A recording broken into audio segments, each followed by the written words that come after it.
Baik, bismillahirrahmanirrahim. Assalamualaikum warahmatullahi wabarakatuh.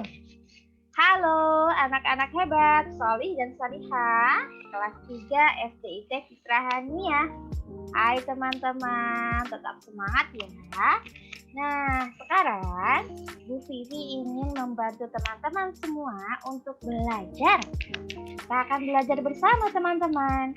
Kita akan kembali mempelajari materi pelajaran PLH untuk persiapan menghadapi PTS besok.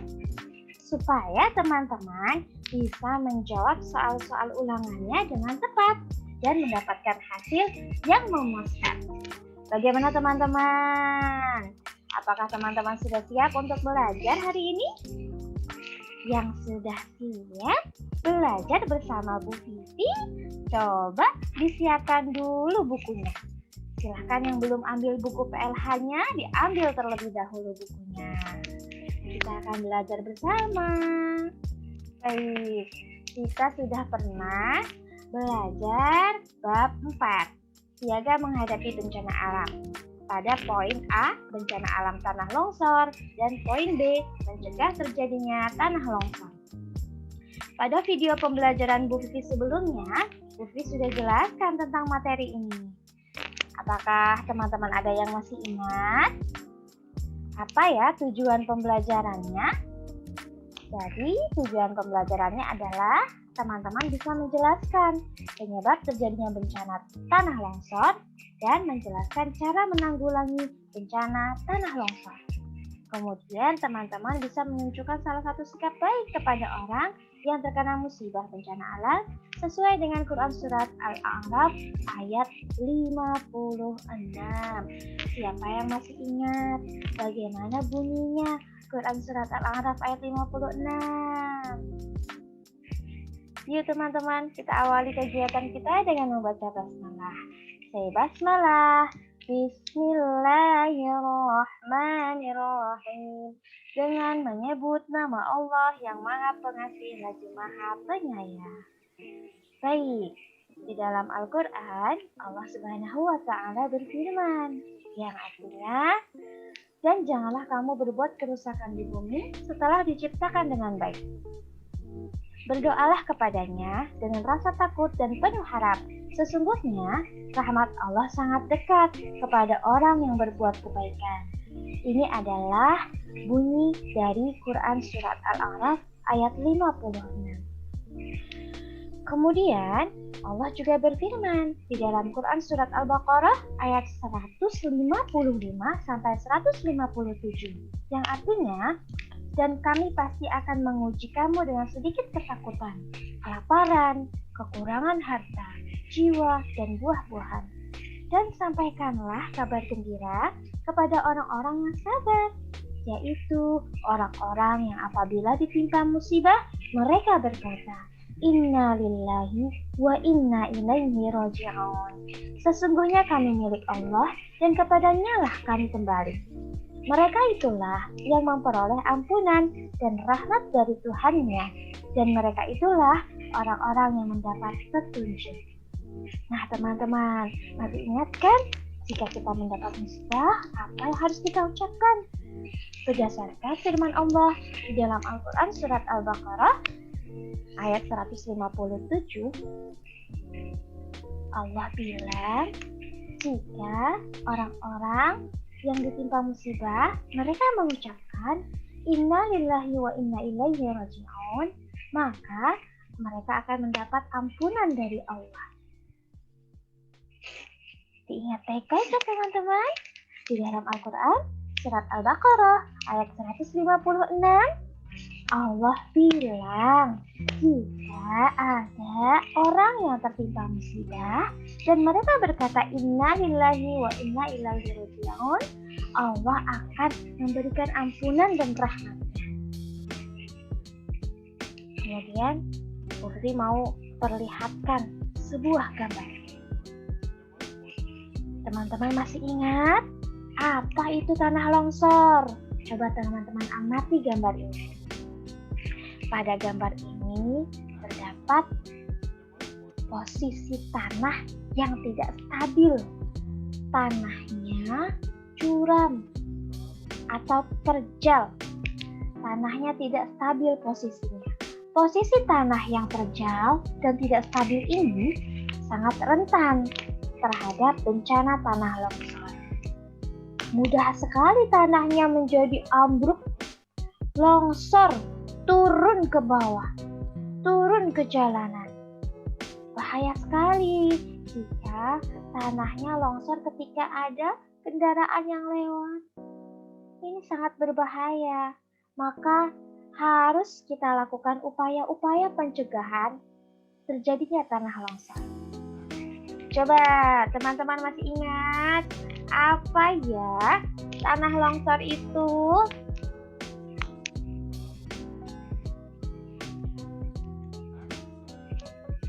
Jadi teman-teman, bencana tanah longsor adalah bencana yang terjadi karena pergerakan tanah atau bebatuan dalam jumlah yang besar. Umumnya, longsor terjadi di daerah terjal yang tidak stabil. Air hujan merupakan pemicu utama terjadinya longsor. Sudah ingat teman-teman, apa itu tanah longsor? Ingat baik-baik ya. Kita lanjutkan.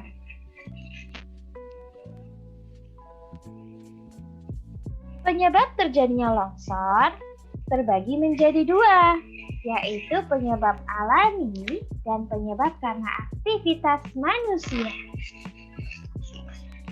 Penyebab alami yang pertama peningkatan ketebalan lapisan tanah.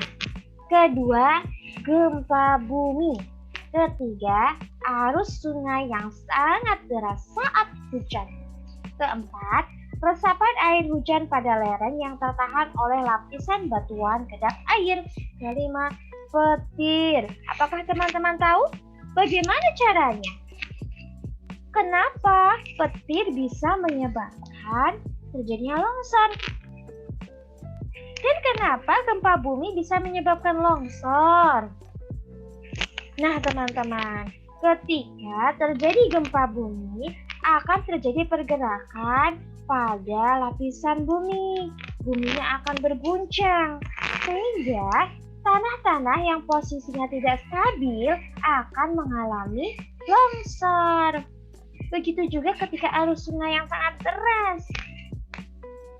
Air yang mengalir sangat deras bisa menyebabkan tanah yang tidak stabil posisinya atau terjal mengalami longsor. Terlebih lagi jika hujannya sangat deras dan tidak berhenti dalam waktu yang lama.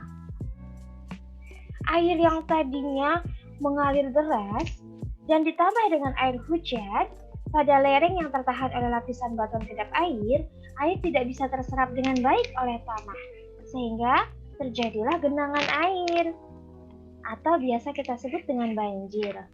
Jika sudah terjadi genangan air yang memiliki arus deras dan melewati wilayah-wilayah yang tanahnya curam atau tidak stabil atau terjal, maka tanah tersebut akan mengalami longsor, teman-teman. Itu disebut dengan penyebab alami karena penyebabnya timbul dari alam sendiri, bukan oleh aktivitas manusia. Lalu, bagaimana dengan penyebab karena aktivitas manusia? Ini dia. Penyebab longsor yang disebabkan atau ditimbulkan oleh aktivitas manusia yang pertama adalah pembebanan lereng karena pembangunan pemukiman dan bangunan lainnya. Itu sebabnya teman-teman, tidak baik jika kita membuat bangunan di daerah lereng atau sekitar pegunungan yang tanahnya tidak stabil. Bisa menyebabkan terjadinya longsor.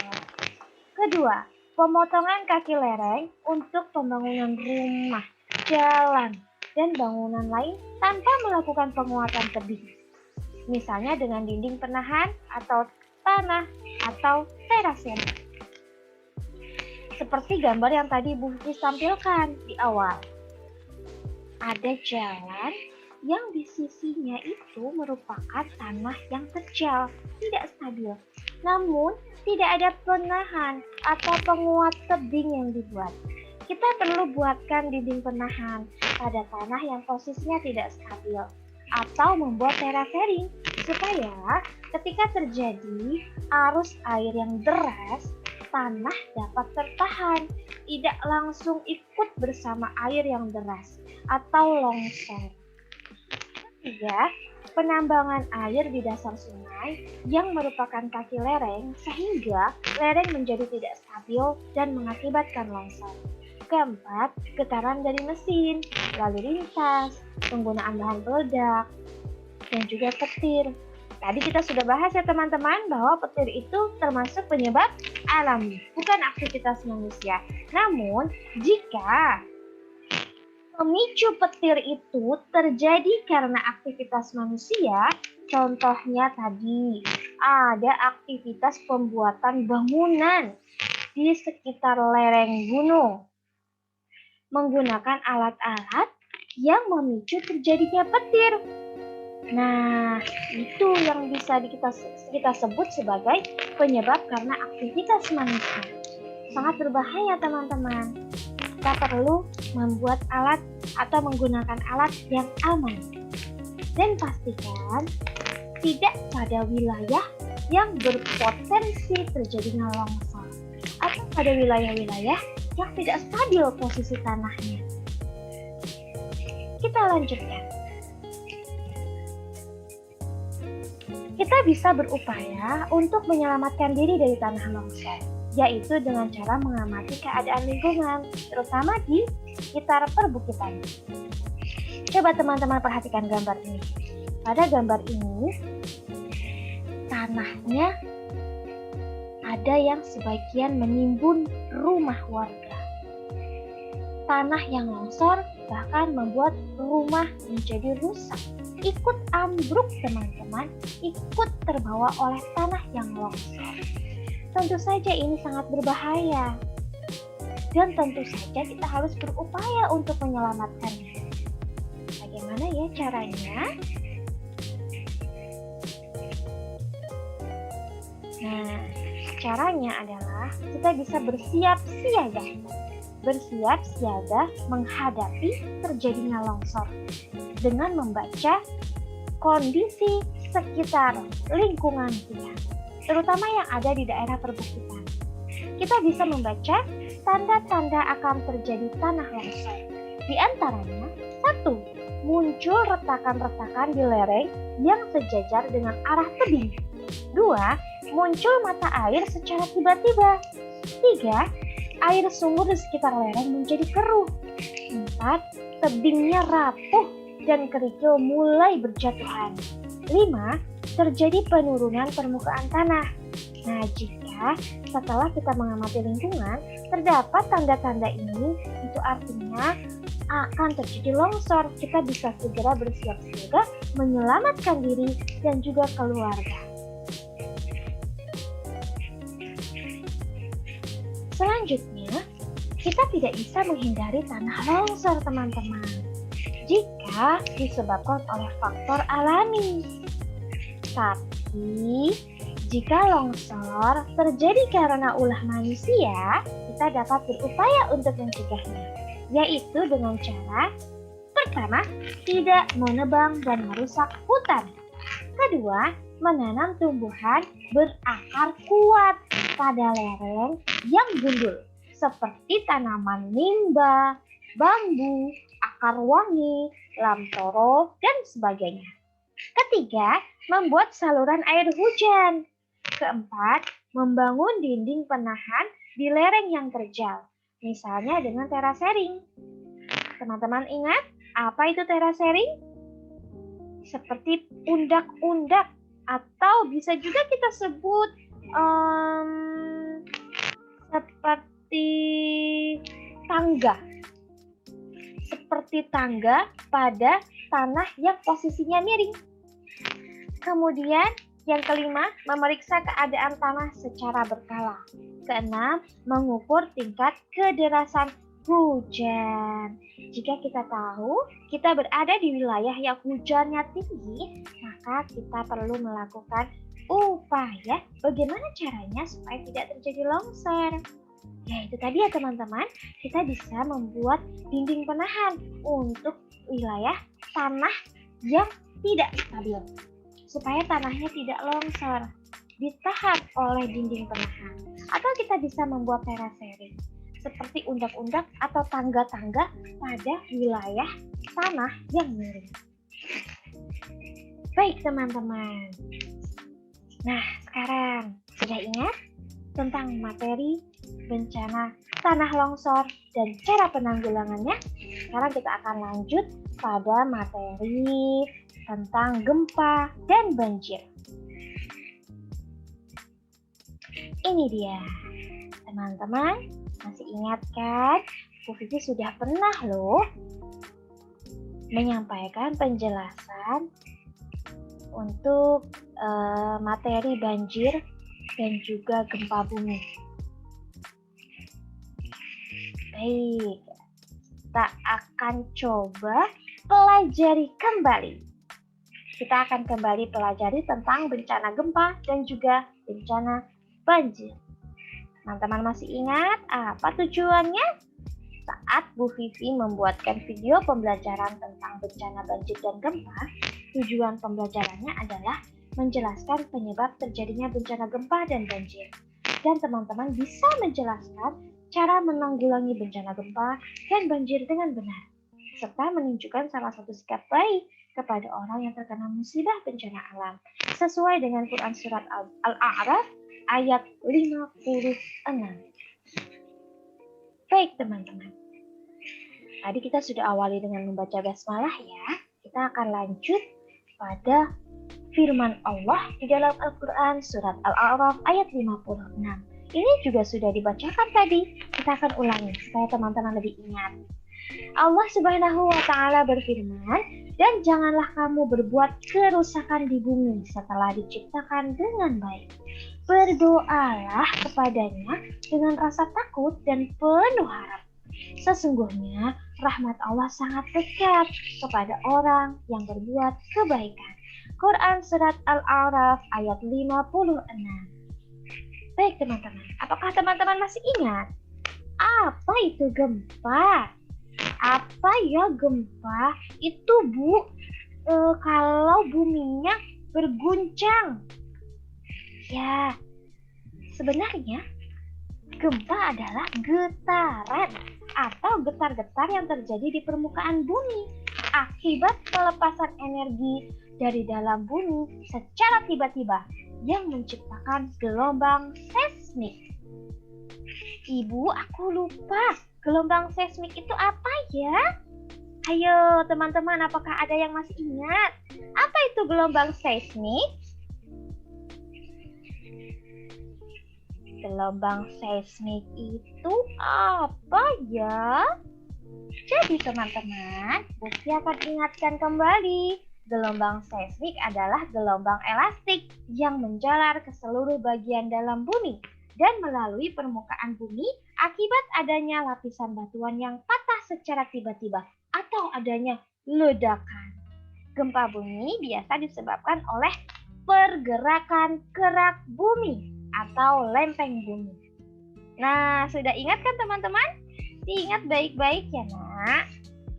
Selanjutnya, bagaimana cara menanggulangi gempa?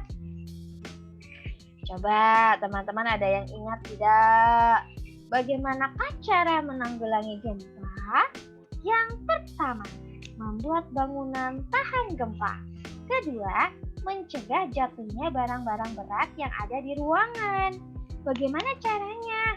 Caranya adalah dengan menyusun barang-barang yang berat berada di susunan paling bawah. Dan yang lebih ringan berada di susunan yang lebih atas. Selanjutnya, mengikuti pelatihan atau simulasi menghadapi gempa. Selalu menyediakan perlengkapan P3K. Teman-teman ingat apa itu P3K? Pertolongan pertama pada kecelakaan. Selanjutnya, cara menanggulangi gempa adalah saat terjadi gempa, segeralah lindungi kepala atau masuk ke kolong meja dan jangan dekat kaca. Kita pernah belajar lagunya di kelas 2, teman-teman. Masih ingat? Bila ada gempa, lindungi kepala. Bila ada gempa, masuk kolong meja. Bila ada gempa, jangan dekat kaca. Bila ada gempa, lari ke tempat terbuka. Nah, masih ingat kan lagunya? Ya, kita pernah belajar ini di kelas 2. Bahwa salah satu upaya yang bisa kita lakukan jika tiba-tiba terjadi gempa adalah kita harus melindungi kepala. Satu caranya dengan masuk ke kolong meja atau menggunakan bantal. Jangan dekat kaca, karena kaca mudah pecah dan pecahan kaca bisa membahayakan kita. Kemudian, jika kita berada di gedung yang tinggi, segera keluar menggunakan tangga darurat dan jangan menggunakan lift karena sangat berbahaya, teman-teman. Saat terjadi gempa, bisa terjadi pemutusan aliran listrik. Lift dapat bergerak dengan energi listrik. Jika energi listriknya terputus, lift akan berhenti. Dan jika kita berada di dalam lift, sedangkan listriknya terhenti, maka lift akan berhenti dan kita terjebak di dalam lift. Itu sangat berbahaya. Maka, kita bisa melakukan upaya keluar dari gedung menggunakan tangga darurat. Selanjutnya, tentang bencana banjir. Hayo, siapa yang masih ingat tentang jenis-jenis banjir? Siapa yang ingat tentang jenis-jenis banjir? Bukti ingatkan lagi ya. Yang pertama yaitu banjir biasa. Banjir biasa adalah banjir yang paling umum dan paling sering terjadi di wilayah perkotaan, yang mana genangan air tidak terserap dalam tanah sehingga wilayah sekitar daratan akan terendam air. Teman-teman, siapa yang punya pengalaman terkena atau terdampak bencana banjir beberapa bulan yang lalu? Sebulan yang lalu sepertinya terjadi bencana banjir di wilayah Cibitung.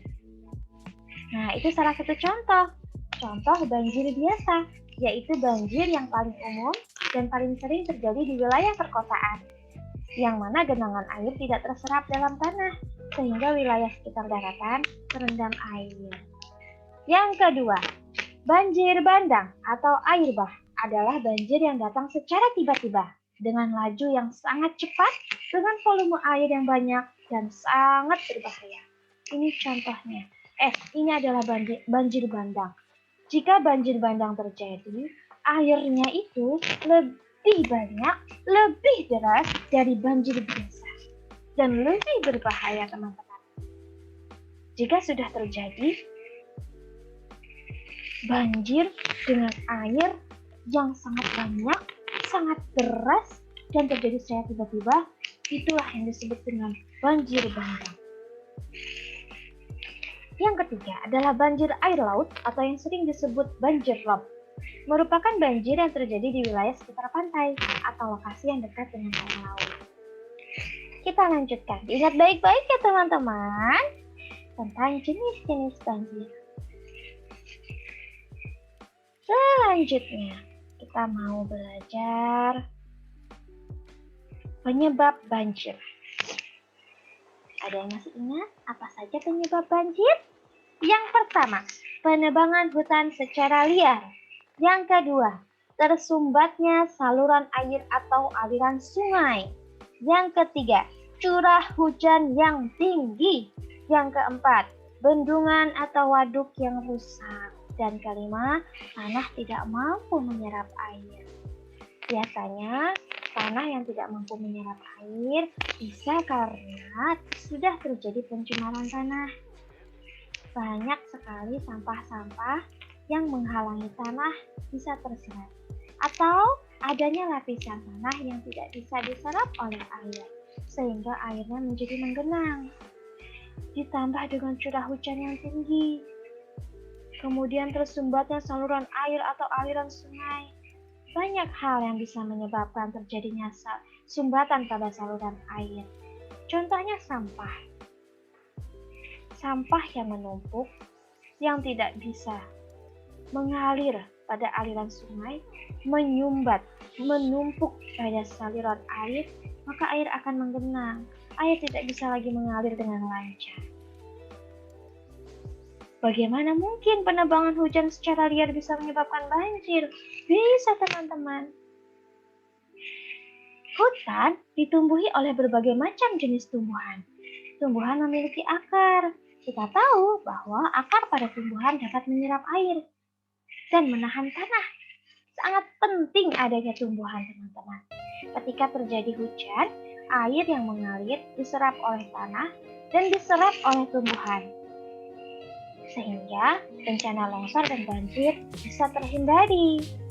Jika tanamannya tidak ada, atau tanaman yang ada kita tebangin, maka salah satu yang bisa menyerap air dalam tanah berkurang. Itu bisa menyebabkan terjadinya banjir. Pastikan kita selalu menjaga tanaman ya, teman-teman. Dampak banjir. Yang pertama, menghentikan aktivitas warga. Biasanya kalau sudah terjadi banjir, kendaraan tidak bisa lewat, orang-orang yang ingin pergi bekerja menjadi tidak bisa berhenti bekerja. Dan mereka sibuk untuk mencari tempat mengungsi, menyelamatkan barang-barang yang bisa diselamatkan.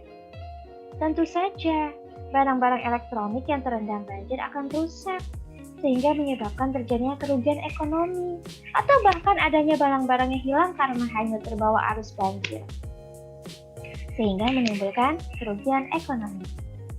Kemudian sulit mendapatkan air bersih, timbul wabah penyakit karena adanya air yang tidak bersih, bisa menyebabkan terjadinya penyakit kulit, diare, muntaber. Dan karena adanya wabah penyakit tersebut, bisa menyebabkan adanya korban meninggal dunia jika daya tahan tubuhnya tidak baik. Daya tahan tubuhnya sedang tidak baik, terkena penyakit, sakit dan tidak mampu bertahan, hingga akhirnya meninggal dunia. Untuk itu sangat penting bagi kita mencegah terjadinya banjir. Pastikan kita menjaga lingkungan ya, teman-teman. Bagaimana cara menanggulangi banjir? Yang pertama, menjaga kebersihan lingkungan. Kedua, tidak membuat rumah di pinggir sungai. Ketiga, melaksanakan tebang pilih dan reboisasi atau penghijauan kembali. Jika kita ingin menggunakan pohon, kita tidak bisa terlepas dari pohon. Kita menulis dengan menggunakan kertas. Kertas itu berasal dari pohon. Kita juga menggunakan lemari, meja yang terbuat dari kayu. Kita sama-sama tahu bahwa kayu berasal dari tumbuhan. Maka kita perlu bijaksana, teman-teman, yaitu melaksanakan tebang pilih. Kita menebang tanaman yang sudah besar, namun kita harus mau menanam sebagai ganti tanaman atau tumbuhan yang kita tebang. Kemudian rajin membersihkan saluran air. Jangan sampai saluran air menjadi tersumbat, supaya air dapat mengalir dengan lancar dan tidak terjadi genangan air. Lihat gambar ini. Ini adalah upaya yang bisa kita lakukan untuk menghindari terjadinya banjir. Menanam. Ini adalah dampak banjir. Harus mengungsi karena rumahnya sudah terendam banjir. Ini adalah upaya untuk menyelamatkan korban banjir. Baik, teman-teman, sampai di sini. Apakah ada yang bingung?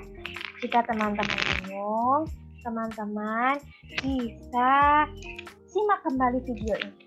Atau boleh bertanya pada ayah bunda, atau boleh juga menghubungi Bu Vivi. Bertanya kepada Bu Vivi, insya Allah akan Bu Vivi bantu. Selamat belajar kembali, teman-teman. Tetap semangat dan jaga kesehatan. Semoga teman-teman semua mendapatkan hasil yang memuaskan pada ulangan kali ini. Bu Vivi akhiri ya. Terima kasih teman-teman sudah mau kembali belajar bersama Bu Vivi.